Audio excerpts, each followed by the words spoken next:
હર હર મહાદેવ મિત્રો, આજે 27 જૂન અષાઢી બીજના દિવસે જો તમે પીપળાના વૃક્ષની નીચે આ એક વસ્તુ મૂકી દેશો તો મિત્રો રાતોરાત જ તમારા ઘરમાં થશે ધનની વર્ષા। મિત્રો, અષાઢી બીજના દિવસે આ ઉપાયનું બહુ જ ખાસ અને વિશેષ મહત્વ જણાવવામાં આવ્યું છે। મિત્રો, જે કોઈ પણ વ્યક્તિના ઘરમાં જુઓ ધનને લગતી સમસ્યા હોય તેમજ તેના ઘરમાં દોષ હોય જેવા કે વાસ્તુદોષ, શનિદોષ, મંગળદોષ તેમજ કુંડલી દોષ હોય તો એ બધી જ સમસ્યામાંથી તમને આ ઉપાય કરવાથી છુટકારો મળી જશે। આથી મિત્રો, અષાઢી બીજના દિવસે જો તમે પીપળાના વૃક્ષની નીચે આ એક વસ્તુ મૂકીને અમે જે પ્રકારે જણાવીએ એ પ્રકારે તમે ઉપાય કરી લેશો તો મિત્રો તમારા જન્મો જન્મની ગરીબી છે એ સમાપ્ત થઈ જશે। આથી મિત્રો, જો તમે આજે આ ઉપાય કરવા માંગતા હોવ તો આ વિડીયોમાં છેલ્લે સુધી બન્યા રહેજો। તો મિત્રો, વિડીયોમાં આગળ વધતા પહેલા જો તમે ઈચ્છતા હોવ કે ભગવાન જગન્નાથની કૃપા તમારી ઉપર સદા બની રહે તો આ વિડીયોને લાઈક કરી અને કમેન્ટમાં જય જગન્નાથ જરૂર લખી દેજો। તો મિત્રો, જો આજે તમે વ્રત, જપ, પૂજા પાઠ ન કરો તો ચાલે છે, પણ તમે આજે અષાઢી બીજના દિવસે જો તમે પીપળાના વૃક્ષની નીચે આ એક ખાસ અને પવિત્ર વસ્તુ મૂકી દેશો તો મિત્રો ભગવાન જગન્નાથની કૃપાથી તમારો બેડો પાર થઈ શકે છે। મિત્રો, આજનો દિવસ એટલો શુભ અને પવિત્ર માનવામાં આવે છે કે જે કોઈ પણ વ્યક્તિ પીપળાના વૃક્ષની નીચે આ એક વસ્તુ મૂકે છે તો તેના જીવનના બધા જ ધન આવવાના રસ્તા છે એ ખુલવા લાગે છે। તેમજ તેના ઘરમાં જો ગરીબી અને દરિદ્રતા હોય તો તે એક સાથે જ દૂર થવા લાગે છે અને ઘરના બધા જ સભ્યોની પ્રગતિ થવા લાગે છે। મિત્રો, આપણા હિન્દુ ધર્મ શાસ્ત્રમાં બધી જ અમાસ તેમજ બીજનું બહુ જ ખાસ અને વિશેષ મહત્વ રહ્યું છે। તો જો મિત્રો આજે 27 જૂન અષાઢી બીજના દિવસે જો તમે અમુક વિશેષ ઉપાય કરો છો તો મિત્રો તમારું નસીબ ચમકતા વાર નથી લાગતી। આજનો દિવસ બહુ જ ખાસ જણાવવામાં આવ્યો છે। મિત્રો, આપણા શાસ્ત્રોમાં પણ એવું વર્ણવવામાં આવ્યું છે કે જે કોઈ પણ સાધક આજે અષાઢી બીજના દિવસે જો ભગવાન જગન્નાથને અનુલક્ષીને પીપળાના વૃક્ષની નીચે આ એક વસ્તુ મૂકી દેશે તો તેના ઘરે રાતોરાત જ એવો ચમત્કાર થશે કે જેવું તેને ક્યારેય વિચાર્યું પણ નહીં હોય। મિત્રો, આ દિવસથી જ અષાઢ મહિનાની શરૂઆત થતી હોય છે અને સાથે જ મેઘરાજા વરસાદ વરસાવે છે અને આખી ધરતીને લીલીછમ બનાવી દે છે। સાથે જ મિત્રો, ખેડૂતો પણ આ દિવસોની રાહ જોતા હોય છે અને તે પોતાના ખેતરોમાં પાક મલકાવતા હોય છે અને જે કંઈ પણ ઉપજ આવે છે તેમાંથી તેનું ગુજરાત ચાલતું હોય છે। આથી મિત્રો, બધી જ રીતે જોઈએ તો અષાઢી બીજ છે એ બધા જ લોકોની મનોકામના માંગવાનો દિવસ છે અને આજે જે કોઈ પણ લોકો પોતાની ઈચ્છા અનુસાર જે કાંઈ પણ ઉપાય કરે છે તો તેનું અવશ્ય ફળ તેને પ્રાપ્ત થઈ શકે છે। સાથે જ મિત્રો, આજના વિડીયોમાં આપણે જાણશું કે તમારે પીપળાના વૃક્ષની નીચે એવી કઈ શુભ અને પવિત્ર વસ્તુ મૂકવાની છે કે જેનાથી તમને ઉત્તમ ફળની પ્રાપ્તિ થઈ શકે છે। મિત્રો, આજના દિવસે ધાર્મિક માન્યતા એવી પણ છે કે આ દિવસે પિતૃ તર્પણ કરો છો તો મિત્રો તમારી ઉપરથી પિતૃદોષ જે હોય છે એ પણ સમાપ્ત થઈ શકે છે। મિત્રો, જો તમારા ઘરમાં જે કોઈ પણ સભ્યને વારે વારે મુશ્કેલીઓનો સામનો કરવો પડતો હોય તેમજ એવા કોઈ દંપતી હોય કે જેને પુત્રની પ્રાપ્તિ ન થતી હોય અથવા તો ઘરના એવા કોઈ સભ્ય હોય કે જેના માંગલિક કાર્યો સમયસર થઈ શકતા ન હોય અથવા તો તેના માટે માગું આવતું હોય છે પણ તે વાત લગ્ન સુધી પહોંચી શકતી ન હોય તો મિત્રો આ બધા જ લોકોએ આજ અષાઢી બીજના દિવસે પૂર્વજોની સ્મૃતિમાં જળ, તલ અને ફૂલથી પોતાના પિતૃઓનું તર્પણ જરૂર કરવું જોઈએ। આ વસ્તુ અત્યંત લાભદાયક માનવામાં આવે છે। મિત્રો, આજે અષાઢી બીજના દિવસે પ્રાતઃકાળ બ્રહ્મ મુહૂર્તમાં ઉઠીને સ્નાન કરવું જોઈએ।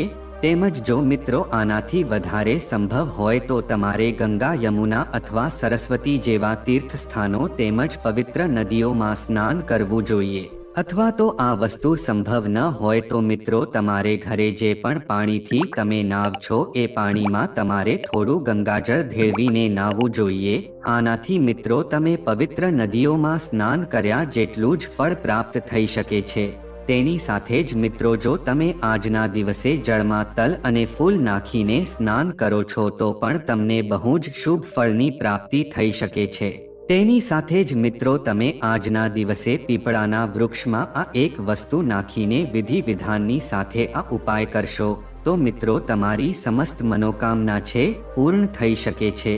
તો મિત્રો આજે અમે તમને જણાવવાના છીએ કે તમારે આજે 27 જૂન અષાઢી બીજના દિવસે એવો કયો ખાસ અને મહાન ઉપાય કરવાનો છે કે જેનાથી આ ઉપાયનું ફળ ઘરના બધા જ સભ્યોને પ્રાપ્ત થઈ શકે તેમજ તમારા ઘરમાં જે કાંઈ પણ મુશ્કેલી હોય તેમાંથી બાધા આડે આવતી હોય કોઈ પણ કાર્યમાં બાધા આડે આવતી હોય તો મિત્રો એ બધી જ સમસ્યામાંથી તમે બહાર આવી શકો છો।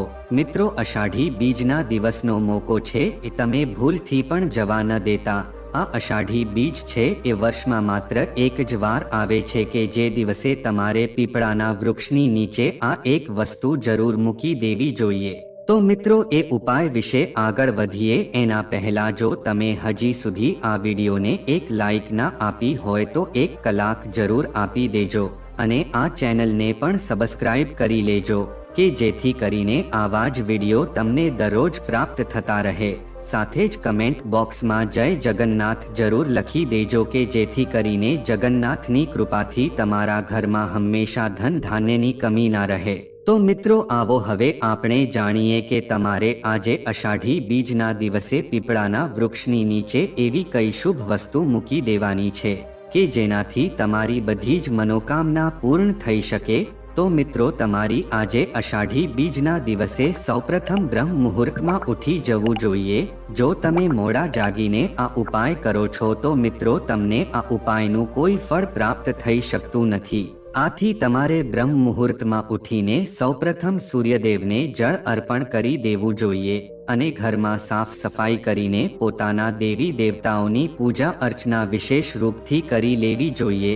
સાથે જ મિત્રો માતા લક્ષ્મી તમે જ ભગવાન વિષ્ણુના મંત્રનો એક જાપ કરીને મિત્રો તમારે સૌપ્રથમ આ ઉપાય કરવા માટે એક સફેદ સૂત્રનો દોરો જોઈશે કે જેનાથી તમે 7 વાર આંટા પીપળાના થડને વીંટી શકો એટલો તમારે સફેદ સૂત્રનો દોરો લઈને મિત્રો તમારે પીપળાના વૃક્ષની નીચે જવાનું છે। સાથે જ તમારે એક સરસવના તેલનો દીવો પણ લઈ લેવાનો છે। મિત્રો સૌપ્રથમ તમે આ ઉપાય કરવા માટે પીપળાના વૃક્ષની નીચે જાઓ ત્યારે સૌપ્રથમ તમારે પીપળાના વૃક્ષને પ્રણામ કરવાના છે। મિત્રો પીપળાના વૃક્ષમાં ભગવાન વિષ્ણુનો વાસ હોય છે તેવું માનવામાં આવે છે અને મિત્રો આજે અષાઢી બીજ છે એટલે કે ભગવાન જગન્નાથની રથયાત્રાનો દિવસ છે। મિત્રો આ ભગવાન જગન્નાથ છે એક વિષ્ણુ ભગવાનનું જ રૂપ છે અને ભગવાન શ્રી કૃષ્ણનું જ એક રૂપ માનવામાં આવે છે। આજે મિત્રો જો તમે પીપળાના વૃક્ષની નીચે જઈને સૌપ્રથમ એક સરસવનો દીવો પ્રગટાવી લેજો અને તમે જે પણ સફેદ સૂત્રનો દોરો લઈ ગયા છો એ તમારે પીપળાના થડમાં 7 વાર આંટા લાગે એટલો તમારે સફેદ સૂત્રનો દોરો વીંટીને તમારે પીપળાના વૃક્ષની પરિક્રમા કરી લેવાની છે। સાથે જ તમારે આ મંત્રનો જાપ કરી લેવાનો છે। આ મંત્ર આ પ્રમાણે છે ઓમ નમો ભગવતે વાસુદેવાય મંત્રનો મિત્રો તમારે જાપ કરી લેવાનો છે। સાથે જ મિત્રો તમારે પીપળાના વૃક્ષની નીચે દીવો પ્રગટાવીને 7 વાર સફેદ સૂત્રનો દોરો વીંટીને પ્રદક્ષિણા કરીને તમારે પીપળાના વૃક્ષની નીચે બેસી જવાનું છે અને મિત્રો બંને હાથ જોડીને ભગવાન વિષ્ણુને પ્રાર્થના કરવાની છે કે હે ભગવાન વિષ્ણુ આજે અષાઢી બીજનો પવિત્ર દિવસ છે આથી અમે ઉપાય પૂરેપૂરી શ્રદ્ધા અને નિષ્ઠાની સાથે કરીએ છીએ। આથી અમારી જે કાંઈ પણ મનોકામના છે કે જે તમારે ભગવાન વિષ્ણુની સામે તેનું સ્મરણ કરવાનું છે। સાથે જ એને પ્રાર્થના કરવાની છે કે હે ભગવાન વિષ્ણુ અમારા ઘરમાં જે કાંઈ પણ ધનને લગતી સમસ્યા છે અથવા તો અમારા ઘરમાં દોષ જેવા કે પિતૃદોષ શનિ દોષ મંગળ દોષ કુંડળી દોષ હોય તેમજ તમારા ઘરના સભ્યોના કોઈ માંગલિક કાર્ય અટકી ગયા હોય તેમજ એવા કોઈ દંપતી હોય કે જેને પુત્રને પ્રાપ્તિ ન થતી હોય તેમજ ઘરના એવા સભ્યો કે જેના વચ્ચે મનમેળ ન હોય તેમજ તમારા ઘરમાં શુભ સમૃદ્ધિ ન હોય તો મિત્રો આ બધી જ વસ્તુ માટે તમારે ભગવાન વિષ્ણુને પ્રાર્થના કરવાની છે કે જેથી કરીને તે તમારી મનોકામના અવશ્ય પૂર્ણ કરી શકે। તો જો મિત્રો તમે આજે અષાઢી બીજના દિવસે આ પ્રકારે પીપળાના વૃક્ષની નીચે બેસીને આ પ્રકારે ઉપાય કરી લેશો તો મિત્રો ભગવાન જગન્નાથની કૃપા હંમેશા તમારી ઉપર રહેશે અને તમારી બધી જ મનોકામના પૂર્ણ કરી દેશે. તેમજ આખું વર્ષ તમારા ઘરમાં ધન ધાન્યની કમી નહીં રહી શકે. મિત્રો આજે પીપળાના વૃક્ષની નીચે જો તમે આ ઉપાય કરો છો તો એ સૌથી વધુ શુભ અને મંગલકારી માનવામાં આવે છે. કારણ કે મિત્રો આજે અષાઢી બીજના દિવસે ભલે તમે બીજા કાંઈ વ્રત જપ તેમજ પૂજા પાઠ ન કરો તો ચાલે છે, પણ તમે આજે પીપળાના વૃક્ષની નીચે એક સરસવનો દીવો પ્રગટાવીને પીપળાના વૃક્ષની પ્રદક્ષિણા કરી લો છો તો પણ તમારી મનોકામના હોય એ પૂર્ણ થઈ શકે છે. આથી મિત્રો બધા જ લોકોએ આ મોકો છે એ આજના દિવસે બિલકુલ પણ જવા દેવો ન જોઈએ. તો મિત્રો આવો હવે આપણે થોડી અષાઢી બીજ વિશે માહિતી લઈએ અને જાણીએ કે તે દિવસનું મહત્વ શું છે, અને સાથે જ એ પણ જાણશું કે મિત્રો ભગવાન જગન્નાથ છે આ દિવસે બીમાર શા માટે પડે છે. તો મિત્રો આજે અષાઢી બીજના દિવસે રથયાત્રા ભગવાન જગન્નાથની રથયાત્રા કાઢવામાં આવે છે. મિત્રો જગન્નાથની રથયાત્રા દરમિયાન ભગવાને જગન્નાથ બલભદ્ર અને દેવી સુભદ્રા રથ ઉપર બેસીને નગરનું ભ્રમણ કરે છે. સાથે જ એવું માનવામાં આવે છે કે રથયાત્રા દરમિયાન ભગવાન જગન્નાથના દર્શન કરવાથી બાધા અને દુઃખ દૂર થાય છે અને મૃત્યુ પછી આપણને મોક્ષની પ્રાપ્તિ થઈ શકે છે. મિત્રો એવું મનાય છે કે બહેન સુભદ્રાએ અને ભાઈ નગર ભ્રમણની ઈચ્છા વ્યક્ત કરી હતી. આથી ભગવાન જગન્નાથ છે એને આ બંનેને રથ ઉપર બેસાડીને આખા શહેરની પ્રદક્ષિણા કરાવી હતી અને પછી તેઓ મામાના ઘરે ગયા હતા અને આના પછી તેઓ પોતાના નિવાસ સ્થાને પાછા ફર્યા હતા. મિત્રો ત્યારથી જ એવું માનવામાં આવે છે કે વર્ષથી જ આ રથયાત્રાની ખાસ પરંપરાનું આયોજન કરવામાં આવે છે. અને મિત્રો હવે આપણે જાણીએ કે આ દિવસો દરમિયાન ભગવાન જગન્નાથ છે બીમાર શા માટે પડ્યા હતા. તો મિત્રો જગન્નાથપુરીમાં એક ભક્ત રહેતા હતા કે જે ભગવાન જગન્નાથના પ્રિય ભક્ત હતા. તેમનું નામ શ્રી માધવદાસ હતું અને તે સાવ એકલા રહેતા હતા અને સંસાર સાથે એમને કોઈ લેવા દેવા ન હતા. એકલા બેઠા બેઠા તે ભજન કરતા હતા અને તે દરરોજ ભગવાન જગન્નાથને પોતાનું સર્વસ્વ માનતા હતા. ભગવાન જગન્નાથ છે તેના ભક્તને અનેક લીલાઓ પણ બતાવતા હતા. ત્યારે ભક્ત માધવદાસજી તો પોતાની મસ્તીમાં મગ્ન રહેતા હતા. એકવાર માધવદાસજીને ઉલટી ઝાડા થઈ ગયા હતા. ત્યાંથી તે ઘણા નબળા પડી ગયા હતા અને તે પથારીવશ થઈ ગયા અને તે કાંઈ કરી શકતા ન હતા અને આવી જ પરિસ્થિતિ માટે પોતાનું કાર્ય સ્વયં જ કરવાનું વિચારતા હતા. તે કોઈની પાસે સેવા માંગતા ન હતા અને તે એવું વિચારતા હતા કે ભગવાન જગન્નાથ છે એ જ મારી રક્ષા કરશે તેવું વિચારતા હતા. જ્યારે રોગ વધી ગયો અને તે ઉઠવા બેસવામાં પણ અસમર્થ થઈ ગયા હતા ત્યારે આ બધું ભગવાન જગન્નાથ છે એ જોઈ રહ્યા હતા કે મારો સેવક માધવદાસ છે બહુ જ મુશ્કેલીમાં છે. આથી ભગવાન જગન્નાથને બહુ જ દયા આવી ગઈ હતી. આથી તે આ બધું જોઈને રહી શક્યા ન હતા. આથી ભગવાન જગન્નાથ પોતાનું મંદિર છોડીને આ ભક્ત માધવદાસની ઘરે આવી જાય છે અને ભગવાન જગન્નાથ છે એ તેના ભક્ત માધવદાસની સેવા ચાકરી કરવા લાગે છે. કોઈ માણસ હોય કે પોતાના ઘરના લોકોની પણ આટલી સેવા ન કરે આટલી જ ભગવાન જગન્નાથ છે તેના ભક્તની સેવા કરી રહ્યા હતા. આથી એક દિવસ માધવદાસ છે એ ભાનમાં આવીને ભગવાન જગન્નાથને કહે છે કે અરે પ્રભુ, તમે તો ત્રિભુવન છો અને તમે તો ત્રણેય લોકના સ્વામી છો, પણ તમે મારી સેવા શા માટે કરો છો? અને જો સેવા કરવી હોય તો પણ તમે ધારો તો મારો રોગ દૂર કરી શકો છો અને આ રોગમાંથી મને મુક્તિ અપાવી શકો છો. તો ભગવાન જગન્નાથ માધવદાસને કહે છે કે હે માધવદાસ, હું સ્નેહવશ ભક્તોના કષ્ટોને સહન કરું છું. કારણ કે તમારી સેવા હું કરું તો મારી પણ સેવા થઈ જાય છે અને જે લખ્યું હોય તે આપણે ભોગવવું જ પડે છે.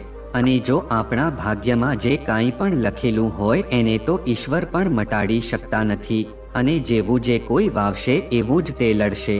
આથી હું અમારા ભક્તોની સેવા ચાકરી કરવા માટે આવ્યો છું. આથી ભગવાન જગન્નાથ માધવદાસને કહે છે કે હે ભક્ત, તારા ભાગ્યમાં હજી 10-15 દિવસનો રોગ લખેલો છે આથી તારે 10-15 દિવસ સુધી આ પીડા અવશ્ય ભોગવી પડશે, અને જો તું મને આ તારી પીડાને આપી દઈશ તો હું આ તારો રોગ જરૂર લઈ લઈશ. આથી ભગવાનના જગન્નાથ માધવદાસ પાસેથી તેનો જે રોગ હતો તે તેને પોતાની ઉપર લઈ લીધો હતો. તો મિત્રો, આ જ કારણથી અષાઢી પૂનમથી લઈને અષાઢી બીજ સુધી ભગવાન જગન્નાથ છે બીમાર પડે છે. એ આ ભક્તનો જે રોગ હતો એ ભગવાન જગન્નાથે માથે લઈ લીધો હતો એવું માનવામાં આવે છે. તો મિત્રો, આ તો ભગવાન જગન્નાથના ભક્તની વાત હતી. પણ મિત્રો, એક વર્ષમાં ભગવાન જગન્નાથને સ્નાન પણ કરાવવામાં આવે છે કે જેને સ્નાનયાત્રા કહેવામાં આવે છે. સ્નાનયાત્રા કર્યા બાદ 15 દિવસ માટે જગન્નાથ ભગવાન આજથી બીમાર પડે છે અને 15 દિવસ માટે મંદિર બંધ થાય છે અને ભગવાન જગન્નાથની રસોઈ પણ બંધ થાય છે. અને મિત્રો, 15 દિવસ ભગવાન જગન્નાથની રસોઈ બંધ કરવી એ પણ આશ્ચર્યજનક વાત છે, કારણ કે ભગવાન જગન્નાથની રસોઈમાં 56 ભોગ તૈયાર કરવામાં આવતા હોય છે. તે 56 ભોગ છે એ પણ આ દિવસો દરમિયાન બંધ કરવામાં આવે છે. ભગવાન જગન્નાથ છે આ 56 ભોગ આરોગી શકતા નથી, કારણ કે તે બીમાર હોય છે. મિત્રો, આ 15 દિવસ દરમિયાન પ્રભુને આયુર્વેદિક જે ઉકાળો હોય છે તેનો ભોગ લાગે છે. જગન્નાથ ધામ મંદિરમાં ભગવાનની બીમારીની જે પણ તપાસ કરવામાં આવે છે તેના માટે રોજ વૈદ્ય પણ આવે છે. આ ઉકાળો ફળોનો અને શાકભાજીનો બનાવવામાં આવે છે અને રોજ શીતળનો લેપ ભગવાનને લગાવવામાં આવે છે. આથી ભગવાન જલ્દીથી સાજા થઈ જાય છે. અને રાત્રે સૂતી વખતે મીઠું દૂધ અર્પણ કરવામાં આવે છે. આટલા માટે 15 દિવસ ભગવાન જગન્નાથ આરામ કરે છે અને તે આરામ માટે 15 દિવસ સુધી મંદિરના દરવાજા છે એ બંધ રાખવામાં આવે છે. આથી મિત્રો, જેઠ સુદ પૂર્ણિમાથી લઈને અષાઢી સુદ એકમ સુધી મંદિરના દરવાજા છે એ બંધ રાખવામાં આવે છે. ત્યાં સુધી ભગવાન આરામ કરતા હોય છે. અને મિત્રો, બીજના દિવસે ભગવાનને રથયાત્રા નીકળે છે અને ભગવાન જગન્નાથ છે તેના ભક્તોને દર્શન આપે છે. અને મિત્રો, અસંખ્ય ભક્તો ભગવાન જગન્નાથજીના દર્શન કરવા માટે આવે છે અને પોતાની આંખોને પાવન કરે છે. મિત્રો, જગન્નાથની નગરયાત્રા જે રથમાં નીકળે છે તેનું નામ નંદીઘોષ છે. કહેવાય છે કે આ રથ ઇન્દ્ર દ્વારા આપવામાં આવેલ છે. આ રથને સંપૂર્ણ રૂપે પીળા રંગથી શણગારવામાં આવે છે. ભાઈ બળભદ્રને મળેલ રથ તાલવનના દેવતાઓએ આપેલ હોવાથી તેનું નામ તાલધ્વજ છે અને સુભદ્રાના રથનું નામ પદ્માધ્વજ છે. રથયાત્રા દરમિયાન દોરડાઓ દ્વારા રથને ખેંચવાના કાર્યને એક અત્યંત ધાર્મિક કાર્ય માનવામાં આવે છે. આ માન્યતા જ વિશ્વભરના લાખો પ્રવાસીઓને રથયાત્રા દરમિયાન આકર્ષે છે. તેમજ મિત્રો, આજના દિવસે ભગવાન જગન્નાથ છે પોતાની ઉપર પોતાના ભક્તોની તકલીફ લે છે અને જીવનને સુખમય બનાવે છે. આવા પ્રભુ છે એ ભગવાન જગન્નાથ કહેવામાં આવે છે. તેમજ તેને જગતના તારણહાર, ત્રિલોકના સહન કરતા કહેવામાં આવે છે. તો મિત્રો, આ આપણે એવી પૌરાણિક સાંભળી કે જેઠ પૂર્ણિમાથી લઈને અષાઢી બીજ સુધીની હતી કે આ સમય દરમિયાન ભગવાન જગન્નાથ છે બીમાર પડે છે અને અષાઢી બીજના દિવસે ભગવાન જગન્નાથની ધામધૂમથી રથયાત્રા કાઢવામાં આવે છે અને બધા જ ભક્તો છે એ તેના દર્શન અર્થે બહાર આવે છે. અને ભગવાનનો રથ છે એ જાડા દોરડા દ્વારા ખેંચવામાં આવે છે. મિત્રો, એવું માનવામાં આવે છે કે જે કોઈ પણ ભક્ત રથયાત્રાનું દોરડું ખેંચે છે તો તેને ઉત્તમ ફળની પ્રાપ્તિ થાય છે અને તેની બધી જ મનોકામના પૂર્ણ થાય છે. સાથે જ તેને મોક્ષની પ્રાપ્તિ પણ થાય છે. તો મિત્રો, આ કથા દ્વારા આપણને એવું જાણવા મળે છે કે ઈશ્વર આપણા દુઃખદ દર્દ તેમજ પીડાને એટલા માટે હરતા નથી કે જેથી કરીને આપણને આપણા પાપોમાંથી મુક્તિ મળી શકે. એટલા માટે જ્યારે પણ દુઃખ કે એટલે દરિદ્રતા આવે ત્યારે ઈશ્વરને પ્રત્યે જે પણ આપણી શ્રદ્ધા છે તેને ઓછી ન કરવી જોઈએ. પ્રભુ ઉપર આપણે સંપૂર્ણપણે વિશ્વાસ રાખવો જોઈએ. ભગવાન છે એ આપણા પ્રશ્નોને એક દિવસ જરૂર ને જરૂર દૂર કરી દે છે.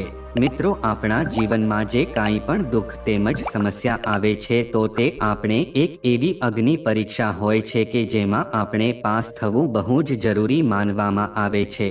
જો એ પરીક્ષામાંથી આપણે પાસ થઈ જઈએ છીએ પછી આપણી ઉપર દેવી દેવતાઓની એવી અપરંપાર કૃપા વરસે છે કે આપનો બેડો પાર થઈ શકે છે।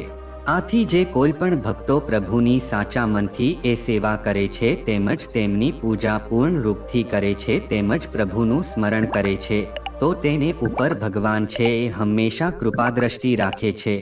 એમાં કોઈ સંદેશની વાત નથી મિત્રો। પ્રભુ છે એ પોતાના ભક્તો માટે યુગે યુગે વિવિધ અવતાર ધારણ કર્યા છે। એવું પણ જણાવવામાં આવ્યું છે કે જે ભગવાન પોતાના ભક્તોની સહાયતા કરવા માટે હર હંમેશા તેને સહાયતા કરી શકે છે। તો મિત્રો જો આ માહિતી તમને ગમી હોય તો વિડીયોને લાઈક કરી અને ચેનલને સબસ્ક્રાઇબ પણ કરી દેજો કે જેથી કરીને અમે રોજ વાસ્તુશાસ્ત્રને લગતા વિડીયો લાવતા રહીએ। તમારો દિવસ શુભ રહે મિત્રો। ધન્યવાદ।